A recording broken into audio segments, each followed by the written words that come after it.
Hey crew, it's Pitt and I'm back with some more esoterica. Today we're going to be checking out a deep history. We're going back to the first and the third cycle of Celtic history in Ireland. The reading of this book will be, this is Gods and Fighting Men by Lady Augusta Gregory.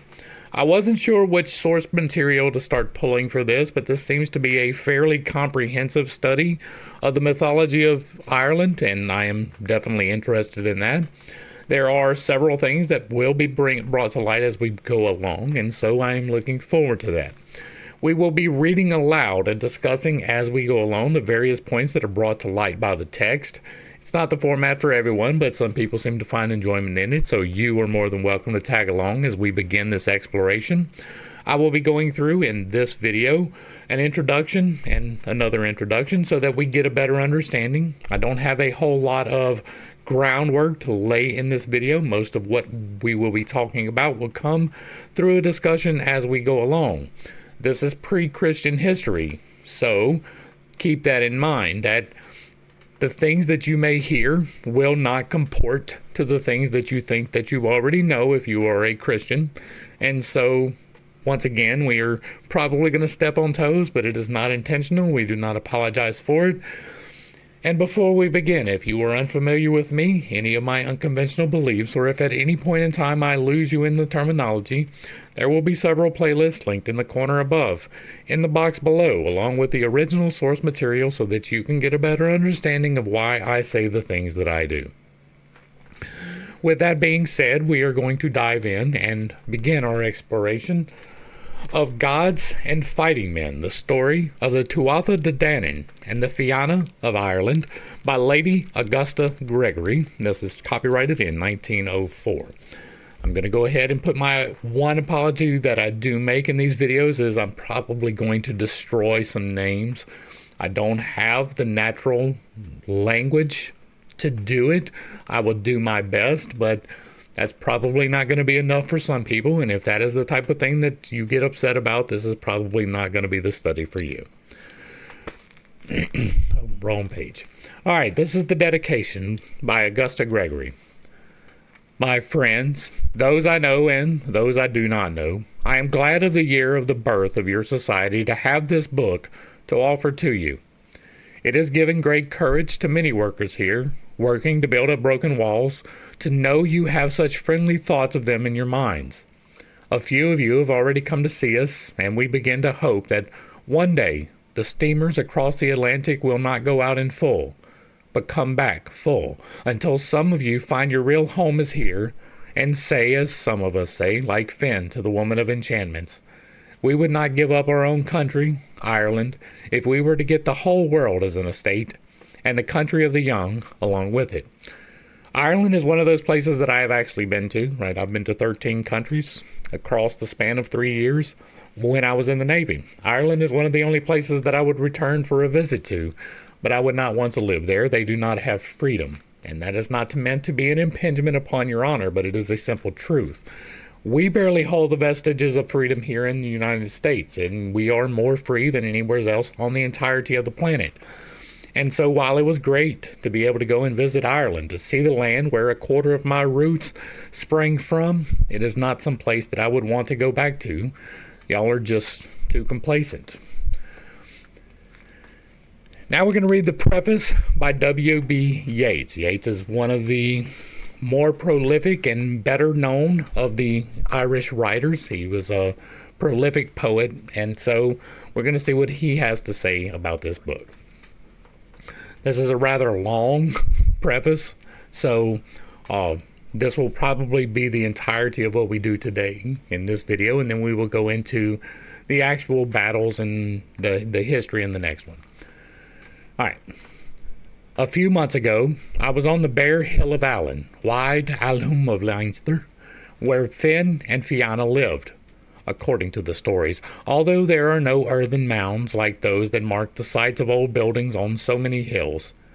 A hot sun beat down upon flowering gorse and flowerless heather, and on every side, except the east, where there were green trees and distant hills, one saw a level horizon and brown boglands with a few green places, and here and there the glitter of water. One could imagine that it had been twilight and not early afternoon, and had there been vapors drifting and frothing where there were now but shadows of clouds, it would have set stirring in one, as few places, even in Ireland, can. A thought that is peculiar to Celtic romance, as I think, a thought of mystery, coming not as with Gothic nations out of the pressure of darkness, but out of great spaces and windy light. The hill of Temere, or Tara, as it is now called, with its green mounds and its partly wooded sides, and its more gradual slope set among fat grazing lands, with great trees in the hedgerows brought forth before one imaginations, not of heroes who were in their youth for hundreds of years, or of women who came to them in the likeness of hunted fawns, but of kings that lived brief and politic lives, and of the 5 white roads that carried their armies to the lesser kingdoms of Ireland, or brought it to the great fair that had given Temere its sovereignty, all that sought justice or pleasure, or had goods to barter. It is certain that we must not confuse these kings, as did the medieval chroniclers, with those half-divine kings of Almhune. The chroniclers, perhaps because they loved tradition too well to cast out utterly much that they dreaded as Christians, and perhaps because popular imagination had begun the mixture, have mixed one with another ingeniously, making Finn the head of a kind of militia under Cormac MacArt, who was supposed to have reigned at Temere in the 2nd century, and making Grania, who travels to enchanted houses under the cloak of Agnes, god of love, and keeps her troubling beauty longer than did Helen hers, Cormac's daughter, and giving the stories of Fianna, although the impossible has thrust its proud finger into them all, a curious air of precise history. It is only when we separate the stories from that medieval pedantry, as in this book, that we recognize one of the oldest worlds that man has imagined. An older world, certainly, than we find in the stories of Cuchulainn, who lived, according to the chroniclers, about the time of the birth of Christ. They are far better known, and we may be certain the antiquity of incidents that are known in one form or another to every Gaelic-speaking countryman in Ireland, or in the Highlands of Scotland. Sometimes a labourer, digging near to a cromlech or bed of Diarmid, and Grania, as it is called, will tell us a tradition that seems older and more barbaric than any description of their adventures or of themselves in written text or story that has taken the form in the mouths of professed storytellers. Finn and Fianna found welcome among the court poets later than did Cuchulainn, and one finds memories of Danish invasions and standing armies mixed with the imaginations of hunters and solitary fighters among great woods. We never hear of Cuchulainn delighting in the hunt or in woodland things, and we imagine that the storyteller would have thought it unworthy in so great a man, who lived a well-ordered, elaborate life, and could delight in his chariot and his chariot driver and his barely fed horses. If he is in the woods before dawn, we are not told that he cannot know the leaves of hazel from the leaves of oak, and when Emer laments him, no wild creature comes into her thoughts but the cuckoo that cries over cultivated fields. His story must have come out of a time when the wild wood was giving way to pasture and tillage, and men had no longer a reason to consider every cry of the birds or change of the night. Finn, who was always in the woods, whose battles were but hours amid years of hunting, delighted in the cackling of ducks from the Lake of the Three Narrows, the scolding talk of the blackbird of Dwar on Carn, the bellowing of the ox from the Valley of the Berries, the whistle of the eagle from the Valley of Victories, or, from the rough branches of the ridge of the stream, the grouse of the heather of Cruachan, the call of the otter of Drum de Quar. When sorrow comes upon the queens of the stories, they have sympathy for the wild birds and beasts that are like themselves. Corede, wife of Cale, came with the others and went looking through the bodies for her comely comrade and crying as she went. And as she was searching, she saw a crane of the meadows and her 2 nestlings, and the cunning beast, the fox, watching the nestlings. And when the crane covered one of the birds to save it, he would make a rush for the other bird, and the way she had to stretch herself out over the birds, and she would sooner have got her own death by the fox than the nestlings to be killed by him. And Crede was looking at that, and she said, It is no wonder I to have such love for my comely sweetheart, and the bird in that distress about her nestlings. We often hear of a horse that shivers with terror, or of a dog that howls at something a man's eyes cannot see. And men who have primitive lives where instinct does the work of reason are fully conscious of many things that we cannot perceive at all. As life becomes more orderly, more deliberate, the supernatural world slinks further away. Although the gods come to Kuklian, and although he is the son of one of the greatest of them, their country and his are far apart, and they come to him as God to mortal. But Finn is their equal. He is continually in their houses. He mates with Bob Dirk and Angus and Manannan. Now as a friend with friend, now as an enemy he overcomes with battle. And when he has need of their help, his messengers can say, There is not a king's son or a prince or a leader of the Fianna in Ireland without having a wife or a mother or a foster mother or a sweetheart of the Tuatha De Danann. When the Fianna are broken up at last, after hundreds of years of hunting, it is doubtful that he dies at all, and certain that he comes again in some other shape, and Oisin, his son, is made king over a divine country.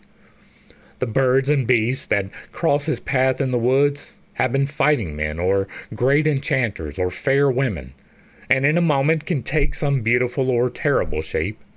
We think of him and of his people as great-bodied men with large movements that seem, as it were, flowing out of some deep, below the narrow stream of personal impulse, men that have broad brows and quiet eyes full of confidence, and a good luck that proves every day afresh that they are a portion of the strength of things. They are hardly so much individual men as portions of universal nature, like the clouds that shape themselves and reshape themselves momentarily, or like a bird between two boughs, or like the gods who have given apples and nuts, and yet this but brings them nearer to us, for we can remake them in our image as we will, and the woods are the more beautiful for the thought. Do we not always fancy hunters to be something like this? Is it not why we think them poetical when we meet them of a sudden? As in these lines in Pauline, an old hunter talking with gods, or of a high-crested chief sailing with troops or friends to Tendos. We must not expect in these stories the epic lineaments, the many incidents woven into one great event of, let us say, the story of the War of the Brown Bull of Culzean, or the last gathering at Muirtamini. Even Diarmuid in Grania, which is a long story, has nothing of the clear outlines of Deirdre, and is indeed but a succession of detached episodes. The men who imagined the Fianna had the imagination of children, and as soon as they had invented one wonder, heaped up another upon it. Children, or at any rate, it is so I remember my own childhood, do not understand large design, and they delight in little shut-in places where they can play at houses more than in the great expanses where a countryside takes, as it were, the impression of a thought. The wild creatures and the green things are more to them than to us, for they creep towards our light by little holes and crevices. When they imagine a country for themselves, it is always a country where you can wander without aim, and where you can never know from one place what another will be like, or know from one day's adventure what may meet you with tomorrow's sun. Children play at being great and wonderful people, at the ambitions they will put away for one reason or another when they grow into ordinary men and women.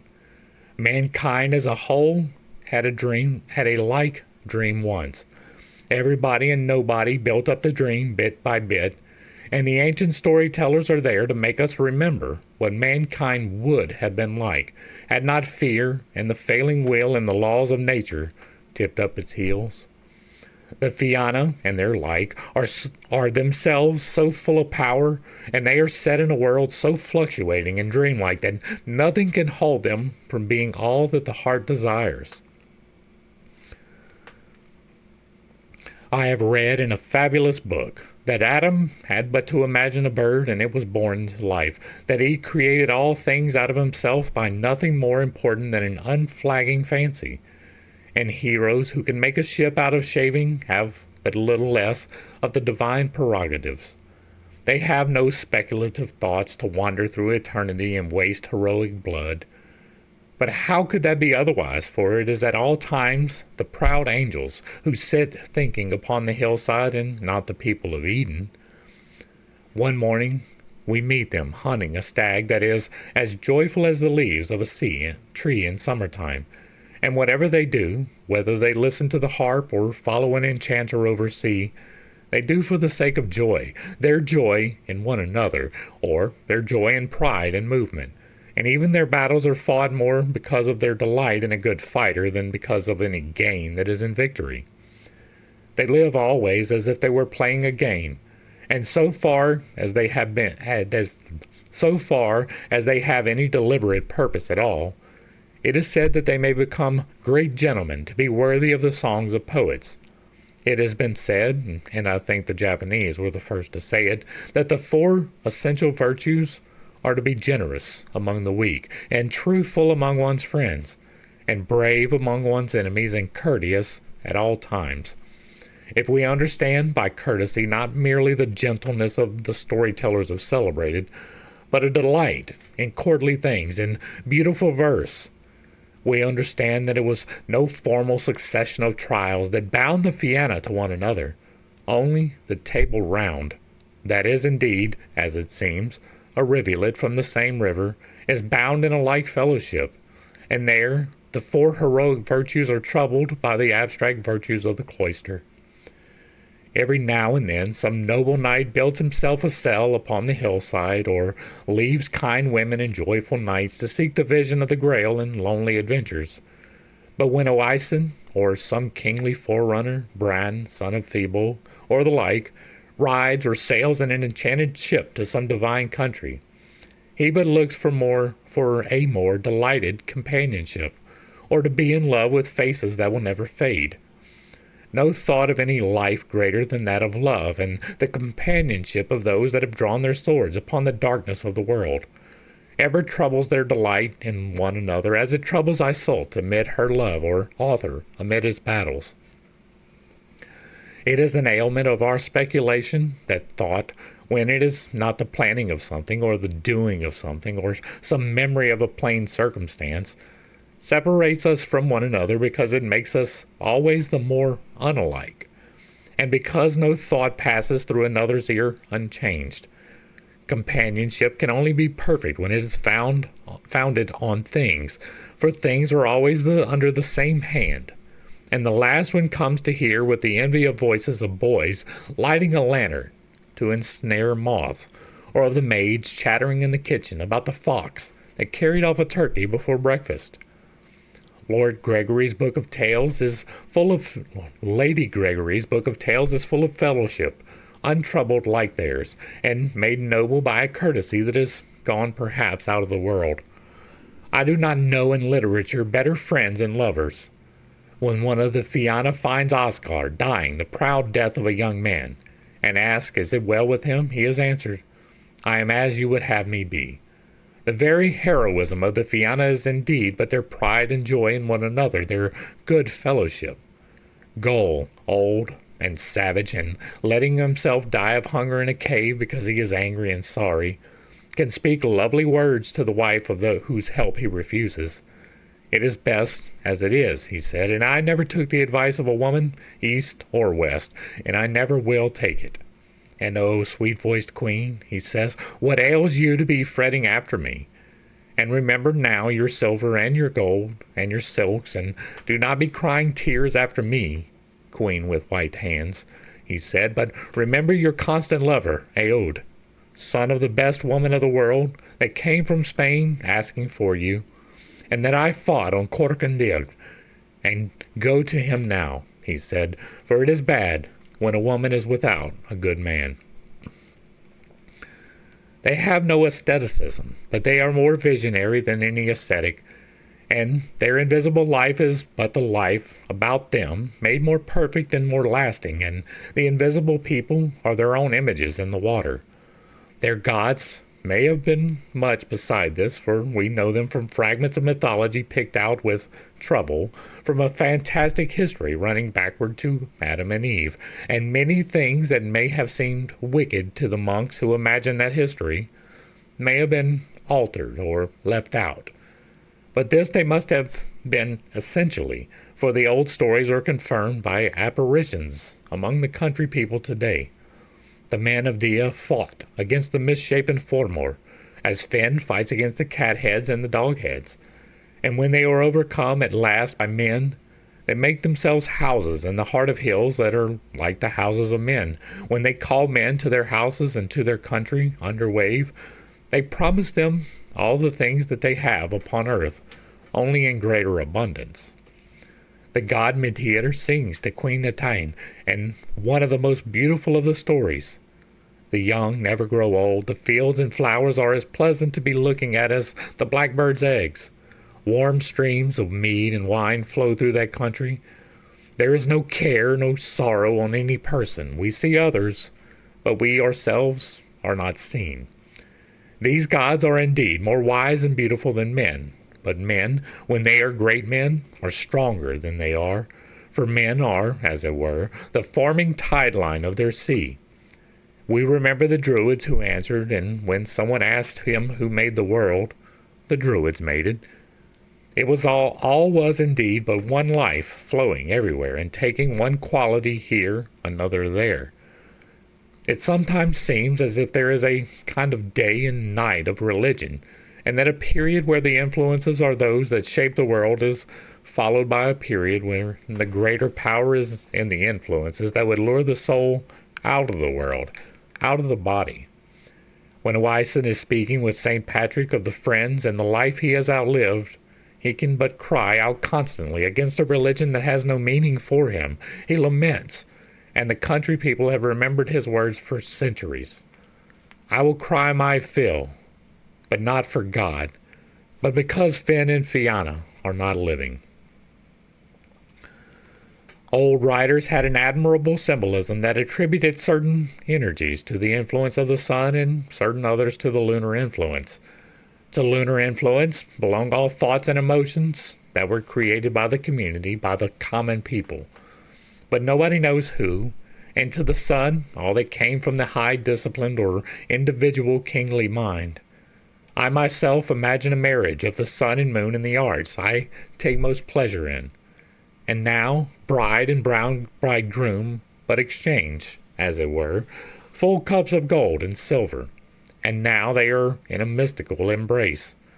From the moon come the folk songs imagined by reapers and spinners out of the common impulse of their labor, and made not by putting words together, but by mixing verses and phrases, and the folk tales made by the capricious mixing of incidents known to everybody in new ways, as we deal out cards, never getting the same hand twice over. When we hear some fine story, we never know whether it has not been hazard that put the last touch of adventure. Such poetry, it seems to me, desires an infinity of wonder or emotion. For where there is no individual mind, there is no measurer out, no marker in of limits.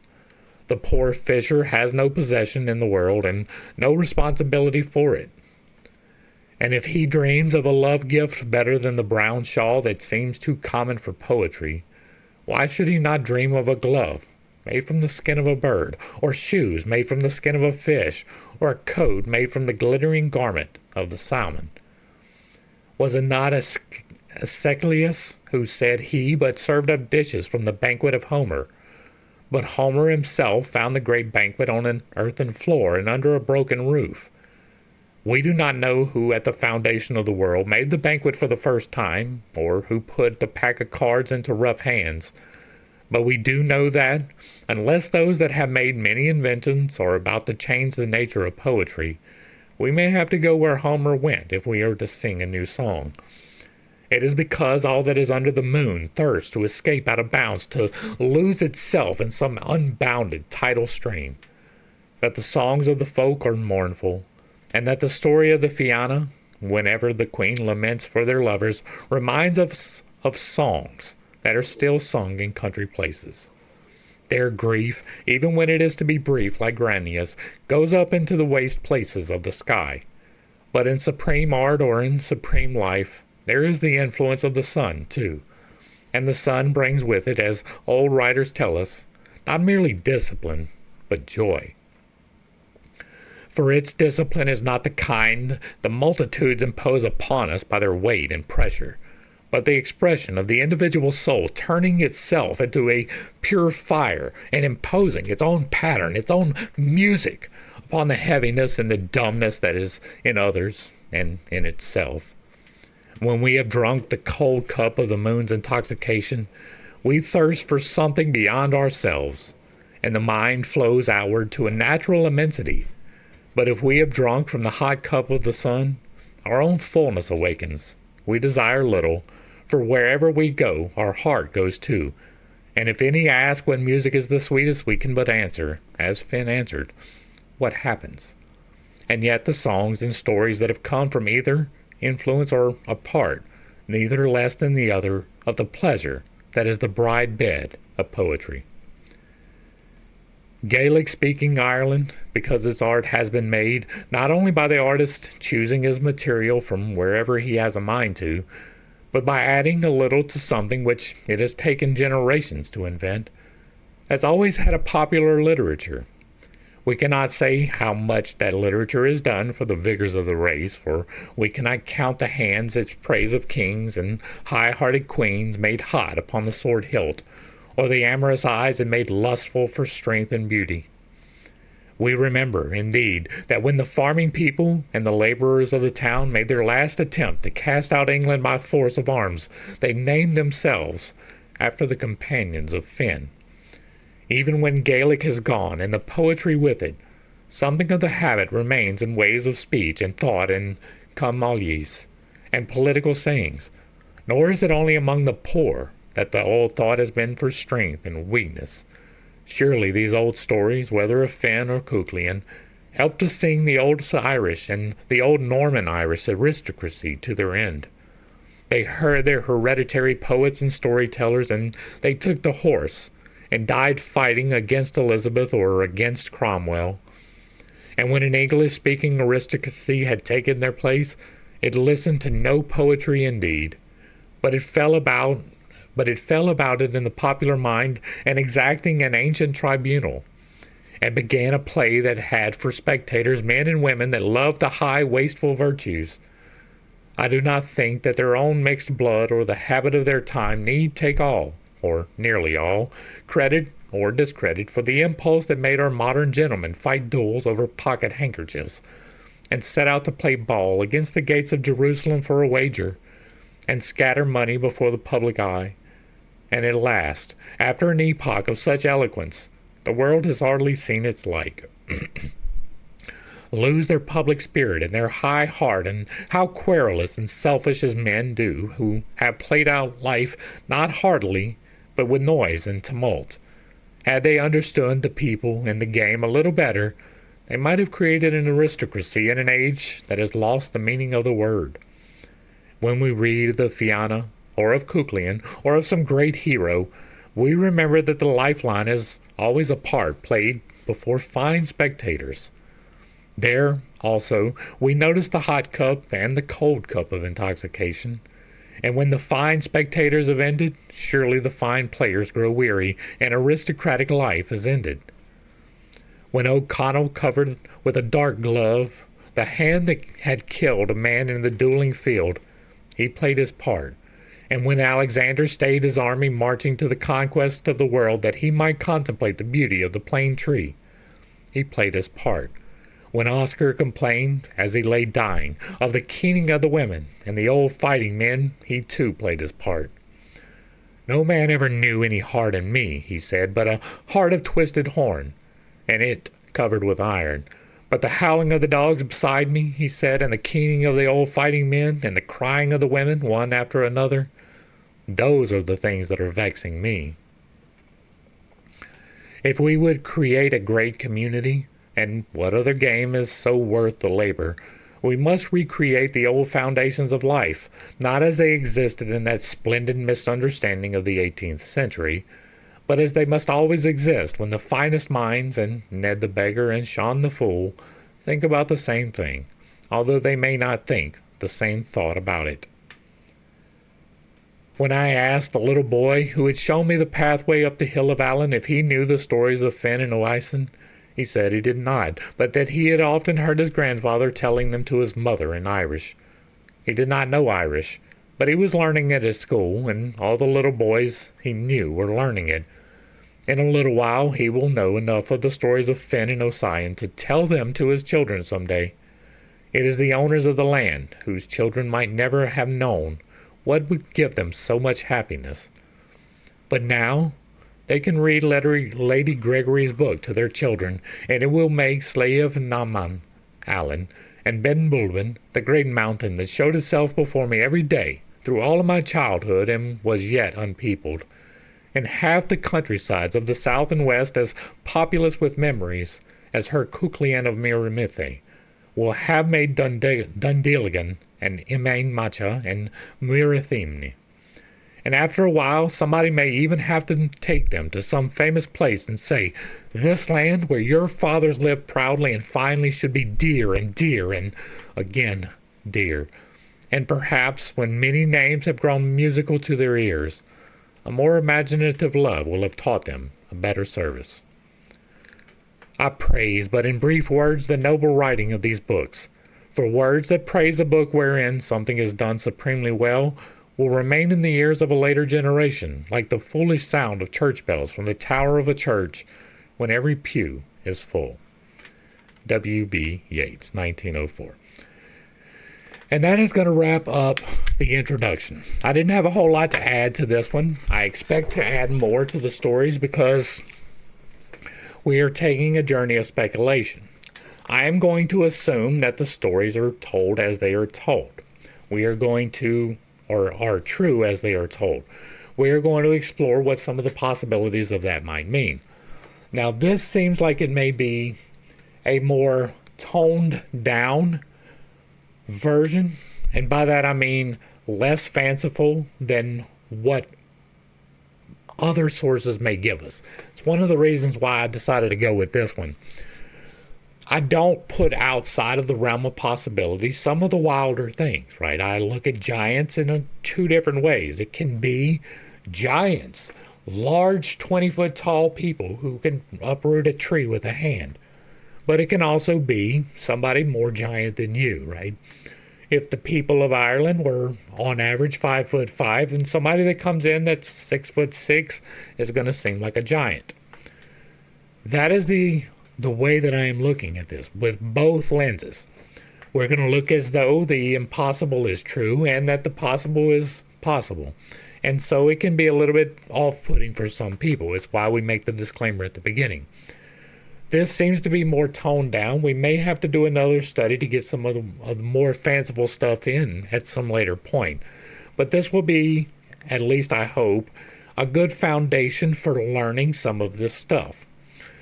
I try not to talk on the things that I don't know about, so many of the things that we're talking about in this will be speculation. I do know a few things about Irish history and Irish mythology, but I'm not by any means an expert.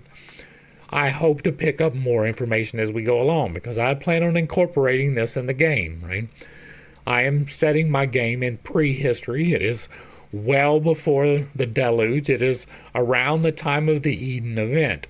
And so I'm hoping to pull some more knowledge from these to assimilate into the game.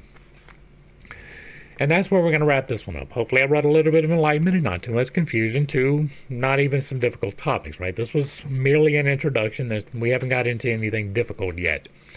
If you like what I'm doing over here, let me know down below. Give me a like, share, and a sub. Throw me a comment. Let me know if you agree or disagree. And if it remains respectful, it gets to remain up. And if there is another work that would be a better fit or we have other topics, leave those in the comments down below as well. We are going to get to them as soon as we can. If you really like what I'm doing over here, hit me with that super thanks. To the crew, thanks for hanging out. I appreciate every single minute you are here with me, and I am praying for you every single day. Until next time, I love you. God loves you. You are perfect, whole, and complete, just the way that you are. And this has been Pitt State. Peace.